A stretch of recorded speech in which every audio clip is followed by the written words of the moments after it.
அகிலத்தின் அன்பான சொந்தங்களுக்கு இனிய வணக்கம்.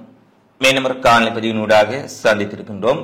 இன்றைய தினம் இலங்கையினுடைய பாராளுமன்றம் சிறிய இடைவேளைக்கு பின்னர் மீண்டும் கூடியிருக்கின்றது. பாராளுமன்றத்தில் முக்கியமான பல விடயங்கள் பேசப்பட்டிருக்கின்றன. குறிப்பாக இந்த புதிய அரசாங்கத்தின் உடைய அடுத்த கட்ட நடவடிக்கைகள், அவர்கள் செய்ய இருக்கக்கூடிய வேலை திட்டங்கள், நாட்டில் அமல்படுத்தக்கூடிய புதிய நடைமுறைகள் குறித்து பல்வேறுபட்ட விடயங்கள் அரசு தரப்பினால் தெரிவிக்கப்பட்டிருக்கின்றன. இந்த நிலையில் நாடாளுமன்றத்தில் இன்று நடைபெற்றிருக்கக்கூடிய மிக முக்கியமான ஒரு சம்பவமாக மட்டக்களப்பு நாடாளுமன்ற உறுப்பினர் சாணக்கியன் எழுப்பிய கேள்விக்கு அரசு முக்கியமாக பதிலளித்திருக்கின்றார்கள். அதே போல நாட்டின் இனவாதிகளுக்கு மீண்டும் பிரதமர் எச்சரிக்கை விடுத்திருக்கின்றார். இந்த சூழ்நிலையில் இலங்கையில் நடைபெற்றிருக்கக்கூடிய மிக முக்கியமான செய்தி பதிவுகளை இந்த காணொலியில் இன்றைய நாளில் விரிவாக பார்க்கலாம். முதலில் மாகாண சபை முறைமையை நீக்க இருப்பதாக டில்வின் சில்வா தெரிவித்திருந்தார் என அண்மைய சில நாட்களாக ஊடகங்களில் பரவலாக செய்திகள் வெளியாக இருந்தன.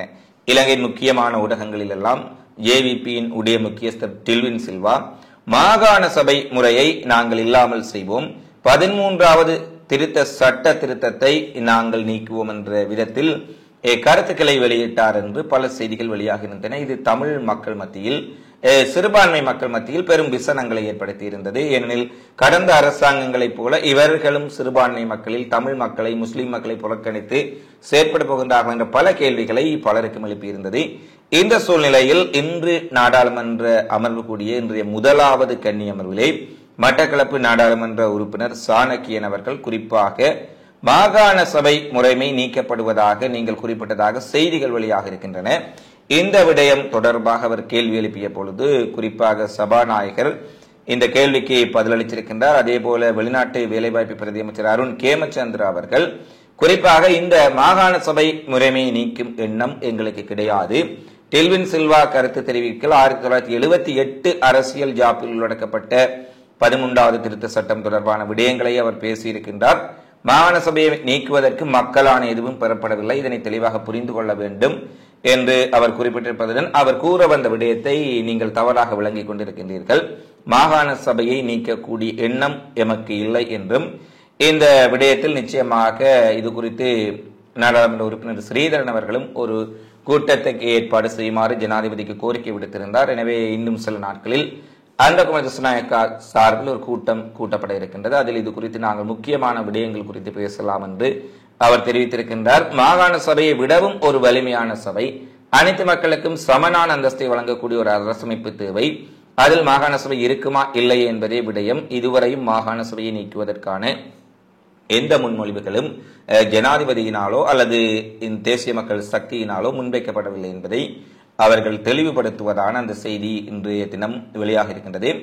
அடுத்து நாடாளுமன்ற உறுப்பினர்களின் உடைய நாடாளுமன்றத்தின் முக்கிய பதவிக்கு கர்ச டி சில்வாவின் பெயரை முன்மொழிவதற்கு தீர்மானம் எடுத்திருப்பதாக ஐக்கிய மக்கள் சக்தி மற்றும் அதனுடைய கூட்டணி கட்சியில் தெரிவித்திருக்கின்றார்கள். 10வது நாடாளுமன்றத்தின் அரசாங்க நிதி பற்றிய குழுவின் தலைவர் பதவிக்கு ஐக்கிய மக்கள் சக்தியின் கொழும்பு மாவட்ட நாடாளுமன்ற உறுப்பினர் கர்ச டி சில்வாவின் பெயரை முன்மொழிவதற்கு தீர்மானிக்கப்பட்டிருப்பதாகவும் கொழும்பு பிளவர் வீதியில் நேற்று இடம்பெற்ற கூட்டத்தில் இந்த தீர்மானம் எட்டப்பட்டதான செய்திகள் வெளியாக இருக்கின்றன. இதற்கு முன்னரும் 2 முறை நிதிக்குழு தலைவராக இருந்த கர்ச டி சில்வாவை அந்த பதவிக்கு நியமிக்கப்படுவதற்கு ஐக்கிய தேசிய கட்சி, புதிய ஜனநாயக முன்னணி, கூட்டணி கட்சிகள் பலவும் இணக்கம் தெரிவித்திருப்பதால் இன்றைய தினம் இந்த அவருடைய பெயரை நாடாளுமன்றத்தின் நிதி நிலை குழு தலைவராக அவரை தேர்வு செய்வதற்குரிய வாய்ப்புகள் இருப்பதான செய்திகள் வெளியாக இருக்கின்றன. இதேவேளை நேற்றைய கலந்துரையாடலில் கண்டி மாவட்ட நாடாளுமன்ற உறுப்பினர் சட்டத்தனை அனுராத ஜெயரத்னவை புதிய நாடாளுமன்ற ஜனநாயக முன்னணியின் குழு தலைவராக நியமிப்பதற்கும் தீர்மானம் எடுக்கப்பட்டிருக்கிறது. இன்று நாடாளுமன்றம் நடைபெற்றுக் கொண்டிருக்கும் சூழ்நிலையில் கர்ச டி சில்வாவினுடைய நியமனம் குறித்து ஏதாவது தீர்மானங்கள் எடுக்கப்பட்டதா என்பது தெரியவில்லை. நாங்கள் இந்த வீடியோவை பேசுகின்ற இந்த நேரம் வரை அந்த தீர்மானம் எடுக்கவில்லை. இந்த வீடியோ பதிவேற்றிய பின்னர் அது தொடர்பில் ஏதாவது செய்திகள் வெளியாகலாம். கர்ச டி சில்வாவை நாடாளுமன்ற நிதிக்குழு தலைவராக பதவி பிரமாணம் செய்ய வேண்டும் என பல எதிர்க்கட்சிகளின் உறுப்பினர்களும் கூட கோரிக்கை விடுத்திருக்கின்றார்கள் என்ற செய்தி வெளியாக இருக்கின்றது. நாடு ஒரு இக்கட்டான பொருளாதார நெருக்கடியில் இருக்கின்ற பொழுது குறிப்பாக நாடாளுமன்ற குழுவின் தலைவராக ஒரு அனுபவம் வாய்ந்தவர் நிதித்துறை சார்ந்த கர்ச டி சில்வா நியமித்தால் அது நிச்சயமாக நாட்டிற்கு அனுகூலமாக இருக்கும் என்பதில் மாற்று கருத்தில்லை. அடுத்து நாடாளுமன்ற உறுப்பினர்கள் இதுவரை நாடாளுமன்ற தேர்தலில் கட்சிகளாகவோ அல்லது சுயேட்சைகளாகவோ போட்டியிட்டவர்கள் தங்களுடைய தேர்தல் கால வரவு செலவு கணக்குகளை தாக்கல் செய்யாது விட்டால் அவர்கள் மீது சட்ட நடவடிக்கை எடுக்கப்படும் என போலீஸ் திணைக்களம் தெரிவித்திருக்கின்றது. அதேபோல தேர்தல் ஆணைக்குழுவும் இந்த செய்தியை வெளியிட்டிருக்கின்றார்கள். இதுவரை அனைத்து கட்சிகளுக்கும் தேர்தலில் போட்டியிட்ட சுயேட்சைகளுக்கும் நாங்கள் அறிவித்தல் விடுத்திருக்கின்றோம். உங்களுடைய தேர்தல் கணக்குகளை தேர்தல் காலத்தில் செலவு செய்யப்பட்ட வரவு செலவுகளை முழுமையாக உடனடியாக சமர்ப்பிக்க வேண்டும். அதற்கான கால எல்லை முடிவடைந்திருக்கின்றது. இன்னும் சில நாட்கள் இந்த கால எல்லை நீடிக்கப்படும். இந்த சந்தர்ப்பத்துக்குள் நீங்கள் கணக்கு வரவு செலவுகளை சமர்ப்பிக்காவிட்டால் கடுமையான நடவடிக்கை எடுக்கப்படும் என்ற செய்தியும் அங்கே அவர்களுக்கு விடுக்கப்பட்டிருக்கின்றது. அடுத்து போலீஸ் ஊடக பேச்சாளர் நிகால் தல்துவ அந்த பதவியில் இருந்து அதிரடியாக நீக்கப்பட்டிருக்கின்றார். இதன்படி புதிய போலீஸ் ஊடக பேச்சாளராக சிரேஷ்ட போலீஸ் அத்தியட்சர் KP மனதுங்கா நியமிக்கப்பட்டுள்ளார் என்ற செய்தி வெளியாக இருக்கின்றது. போலீஸ் ஊடக பேச்சாளராக கடமையாற்றிய காலத்தில் ஊடகவியலாளர் பல்வேறு கேள்விகள் தொடர்பில் போலீஸ் திணைக்களம் தொடர்பான அதிருப்திகள் தொடர்பில் கேள்வி எழுப்பிய பொழுது தனக்கு தெரியாது என்ற ரீதியில் அவர் பல தடவைகள் பதிலளித்திருப்பதாகவும் இது பெரும் விமர்சனங்களை ஊடகங்களிலும் பொதுமக்கள் மத்தியிலும் ஏற்படுத்திய சூழ்நிலையில் அவர் நியமிக்கப்பட்டிருக்கின்றார் என்ற அவர் மன்னிக்க வேண்டும் நீக்கப்பட்டிருக்கின்றார் என்ற செய்தி வெளியாக இருக்கின்றது. எனவே இனி போலீஸ் ஊடக பேச்சாளர் பதவியில் இருந்து நிகால் தல்துவ முற்றாக விடுவிக்கப்பட்டிருக்கின்றார் அல்லது அவர் தூக்கி வீசப்பட்டிருக்கின்றார். அதேபோல நாடளாவிய ரீதியில் 58 போலீஸ் உயரதிகாரிகளுக்கு உடன் அமலுக்கு வரும் வகையில் இடமாற்றம் கொடுக்கப்பட்டிருக்கின்றது என்ற செய்தியும் வெளியாக இருக்கின்றது. இது சாதாரணமாக போலீஸ் திணைக்களத்தின் நடைமுறையின்படி அவர்கள் இடமாற்றத்திற்கு உள்ளானார்களா அல்லது அவர்கள் மீது ஏதாவது முறைப்பாடுகள் அல்லது திருப்தியின்மை அவர்களுடைய சேவைகளில் இருக்கக்கூடிய கம்ப்ளைண்ட்ஸ் சார்ந்து அவர்கள் இடமாற்றம் செய்யப்பட்டார்களா என்பது குறித்த தகவல் முழுமையாக வெளிவரவில்லை. ஆனால் நாடாளுமன்றத்தில் புதிய நாடாளுமன்றம் கூடியிருக்கும் என்ற சூழ்நிலையில் புதிய ஆட்சியில் தேசிய மக்கள் சக்தி பெரும்பான்மையை பெற்றிருக்கும் சூழ்நிலையில் 59 போலீஸ் உயரதிகாரிகள் வேறு வேறு இடங்களுக்கு இடமாற்றம் செய்யப்பட்டிருக்கின்றார்கள் என்ற செய்திகள் முக்கியத்துவம் மிக்கதாக பார்க்கப்படுகின்றது. அடுத்து மாதாந்த எரிவாயு விலை திருத்தத்தின்படி டிசம்பர் மாத விலை திருத்தம் நாளை முதல் அறிவிக்கப்படும். அது நாளை முதல் அந்த விலை திருத்தத்தின்படி அமுலாகும் நடைமுறை என்று கூறப்பட்டுள்ளது. உலக சந்தையில் தற்போது நிலவும் எரிவாயு விலையுடன் ஒப்பிட்டு இம்முறை எரிவாயுவின் விலை திருத்தம் செய்யப்படும் என லிட்ரோ நிறுவனத்தினுடைய தலைவர் தெரிவித்திருக்கின்றார். தற்போது உலக சந்தையில் எரிவாயுவின் விலை அதிகரித்துள்ளதாகவும் அதற்கேற்ப நாட்டில் எரிவாயு விலையில் அதிகரிப்பு ஏற்படும் என்ற செய்திகள் வெளியாக இருக்கின்றன. ஆனால் மக்களுக்கு நிவாரணம் வழங்கும் நோக்குடன் ஸ்திரமான நிலையில் பேணுவதற்கான கலந்துரையாடல்களும் எரிவாயுவின் விலையை ஒரு நிலையான மட்டத்தில் பேணுவதற்குரிய கலந்துரையாடல்களும் தற்போது ஆரம்பிக்கப்பட்டிருக்கின்றன. அதற்கான முன்மொழிவுகள் நிதியமைச்சகத்துக்கு அனுப்பி வைக்கப்பட்டுள்ளதாக தெரிவிக்கப்பட்டுள்ளது.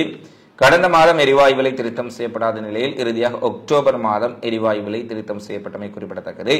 எனவே நாளைய தினம் எரிவாயுவின் விலை அதிகரிக்கப்படுமா அல்லது அதே விலையில் தொடர்ச்சியாக எரிவாயு இருக்குமா அல்லது வேறு மாற்றங்கள் ஏற்படுமா என்பதை நாங்கள் நாளைய தினம் அறிந்து கொள்ள முடியும்.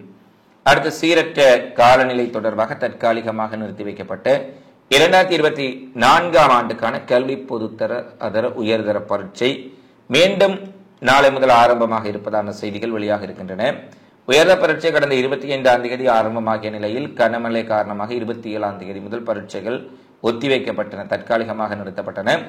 அதன்படி நாளை மீண்டும் பரீட்சை ஆரம்பிக்கப்படும் எனவும் நாளைய தினம் இடம்பெறவுள்ள பாடங்களின்படி பரீட்சைகள் வழமை போன்று நடைபெறும் என பரீட்சை ஆணையாளர் நாயகம் தெரிவித்துள்ளார்.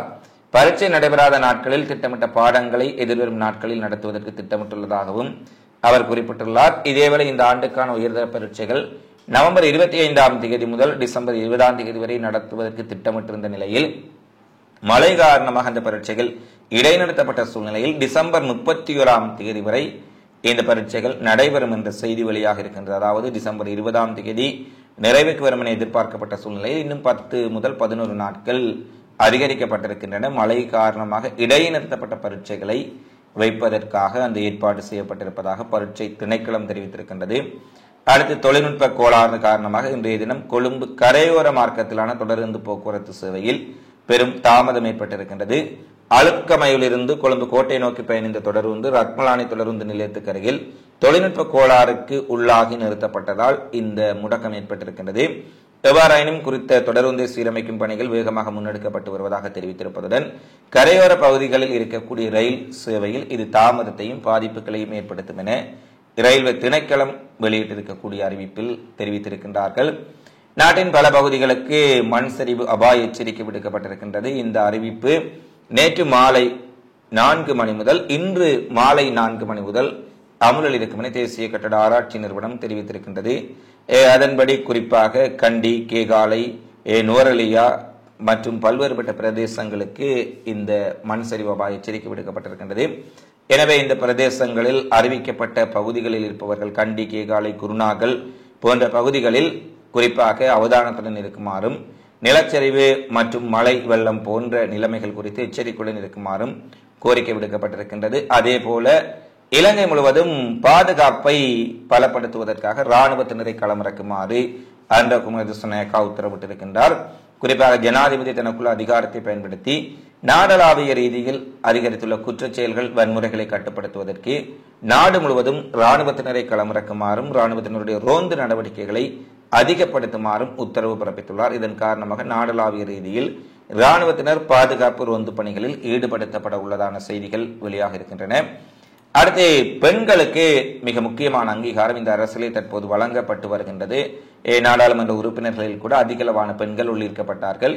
இந்த நிலையில் இலங்கையில் முதல் முறையாக முக்கிய போலீஸ் பிரிவுகளுக்கு பெண் உயரதிகாரிகள் நியமனம் செய்யப்பட்டிருக்கின்றார்கள் என்ற செய்தி வெளியாக இருக்கின்றது.